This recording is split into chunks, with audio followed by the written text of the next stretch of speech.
Hello, welcome to the Crates Motel. My name's Conan. In today's video, we're going to look at an age-old reverb technique which has stood the test of time. You'll know it from pop music, EDM, hip-hop, chill, pretty much everything. Quite easy to do in your DAW, but not so easy in the MPC because, as is always the case, you have to find a workaround. Let's jump in.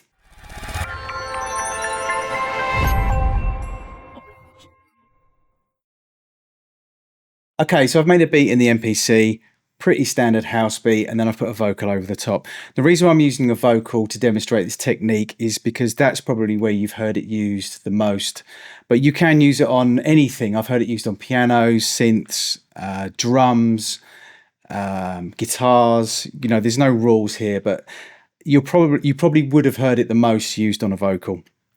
So I'll just play you what I've got here.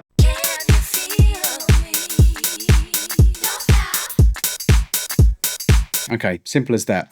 So what I'm going to do is I'm going to run through the process, and you can stop and rewind, etc. if I'm going too fast. It sort of seems back to front and a bit complicated and a bit weird and stuff, but once you understand the concept of it and what you're actually doing, it does all kind of make sense. And once you've been through it a few times, it will just be another thing that you can add to your arsenal, which is really, really effective. Right, okay, so with the vocal,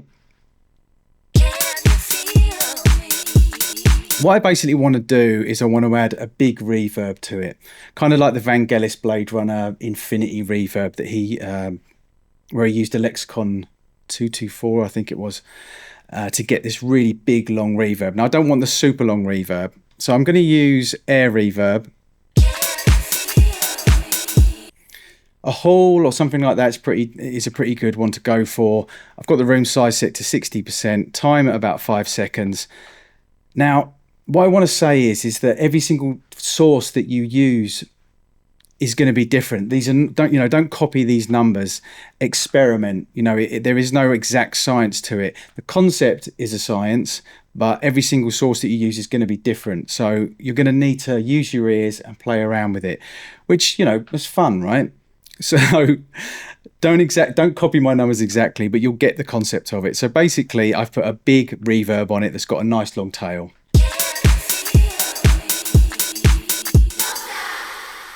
And depending on what kind of track you're making or what vibe you're going for will affect how long you have the tail for. It could be a really, really short tail or a really long tail, whatever's good for you.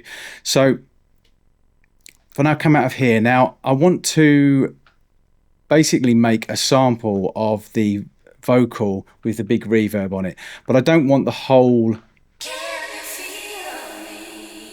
I don't want all of that. I just really want the can at the start. So if I go into Program Edit and take that to note on rather than one shot, then I've got more control over how much of the sample I'm going to run through the reverb. So now if I go into Arranger, it's only putting the reverb on the cam because the MIDI length is playing how long the sample will go for. That sounds pretty close actually, but just in case you do need to edit the length of it, if you go into the grid, if you go to Edit End, if you want to do it in big increments, just do it like that. But if you want to be more accurate, if you go to Don't Snap, it won't follow the grid and you can get a lot more accurate. So I can hear a little bit of the U, and I don't want that. I just want can. That's it. Yeah, that sounds about right. Okay, so now if we come out, we've got the little bit that we want, and actually we go back into Arranger. What I want to do now is I want to bounce this to a sample. Make sure you put an audio tail on there because otherwise it kind of defies the whole point. So 5 seconds is probably long enough. It might be 10, depending on what kind of reverb you're using. Like I said, it's not an exact science. You need to experiment. So let's bounce that. Okay, now I can put that in the same program. So if I go into Sample Assign, drop that onto there. Okay, so there we go. Don't need the reverb on anymore. hold your finger down on it, you can turn it off. That's a good tip, by the way. You can hold your finger down, turn the effect on, or hold your finger down, turn the effect off, rather than going in there and pressing off and on, etc. It's just a quick way of doing it when you're in this window. So right, now I need to do a little bit of sample edit work. I hope you're keeping up. So I'm going into sample. Let's just stop that. First things first, let's normalize. That's just a habit that I always do. Next thing you want to do, you want to reverse. Then you don't want this whole tail at the start of the sample. So if you're going to start, again, this isn't an exact science. Now you don't need all of that. So then if you go into end and you want to chop off a little bit, you kind of want it to come in. Like I said, again, it's not an exact science. I want it to build and then stop where the reverse can would be the first kind of syllable, the first transient. So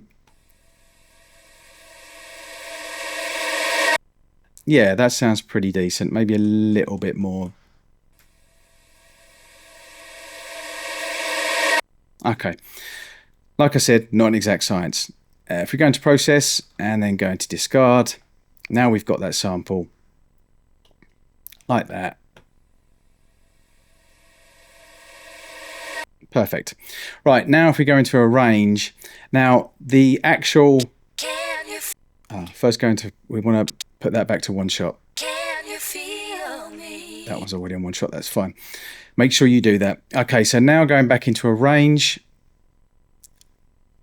I want that note to be, I want that vocal to start on bar 3 because I want to have the reverse reverb leading into it. So if I now move that across,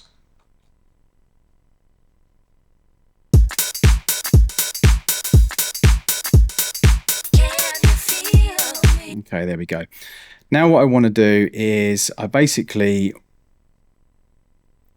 want to take the reverse, let's just pop that in there, doesn't really matter where it is, and what I want to do is I want to bounce that to a sample. So let's just take that back to the start. Alright, okay, so if I now come out of here, actually I want to bounce it to an audio, that's going to be easier, so let's bounce that to an audio track. Okay, so now we've got an audio track. If we go into here, I don't need this end part. So if I select that, actually let's just zoom in a little bit. Make sure you have this selected and just cut that. And then I don't need that, that could disappear. Okay, so now if we come out of here, now what I want to do now is I basically want to move that along so that the build up of the reverse reverb stops just when the actual vocal comes in, and that's kind of what the whole point is. It's drawing the audience who's listening into the vocal so that it doesn't just start on the one, and it's got a little bit more atmosphere to it, and it's just a really cool effect, and I love it. Okay, so now we want to move this. Make sure you have it selected. Same principle. Move it along. That's going to be too far. So now if I go into don't snap,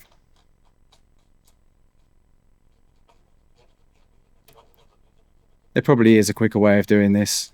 There almost definitely is. If you change the size of the TC to like 132 or something and don't use the don't snap, it'll probably work much better.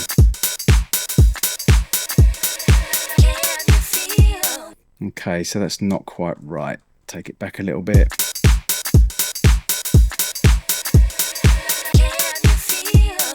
Okay, so the next thing you want to do is have a little bit of reverb back on there again, but you don't want to, like for instance, actually no, we could put air reverb on there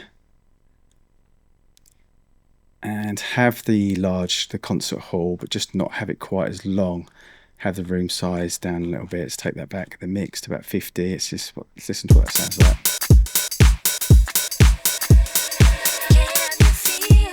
Yeah, probably go up a little bit more. So you see the concept of it. Basically, you've flipped the beginning of the sample, the beginning of the vocal, you've recorded a reverb and then you flipped it round and then you're bringing it in as a build.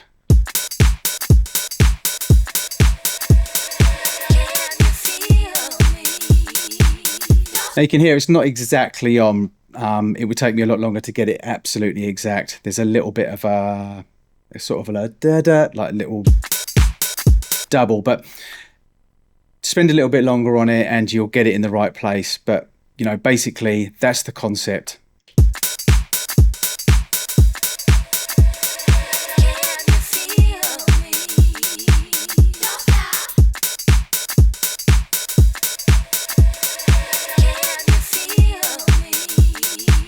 So there you have it, the reverse reverb technique. As I said, quite easy to do in a DAW, not so easy in the MPC. There's lots of chopping around, moving around, skipping about, bouncing to sample, etc., etc. But once you've done it a few times, you'll get into the hang of it and it will just be something that you can do really, really easily. It's a really good technique to have in your arsenal. It's such a simple concept, but it can really add like a little bit extra to a track. It's one of those things that if you're doing a mix or you're working with a client and you're doing the mix down, and it's a kind of creative effect that you would add, and you might be sitting there with the client and you know they've got 4-bar intro, the vocals drop in, you're both looking at each other kind of saying, yeah, sounds all right. It's one of those things that if you go, oh, hold it a second, let me try this, do the reverse reverb, and the client almost always will just be, aha, yeah, that's it. It's just one of those really cool, very, very simple ideas and creative techniques that you can use when you're doing a mix or you're building a track for yourself or with a client, etc. That if you just, you know, it's timeless. I mean, I can remember tracks I've probably heard from the 70s, was probably the first time I heard it, but maybe even George Martin probably did it with the Beatles, almost definitely he did. But it's just stood the test of time. You can still use it now. Just be really careful that you don't overuse it, because it is one of those things that can be overused. So thanks for watching. This is the Crates Motel. My name's Conan.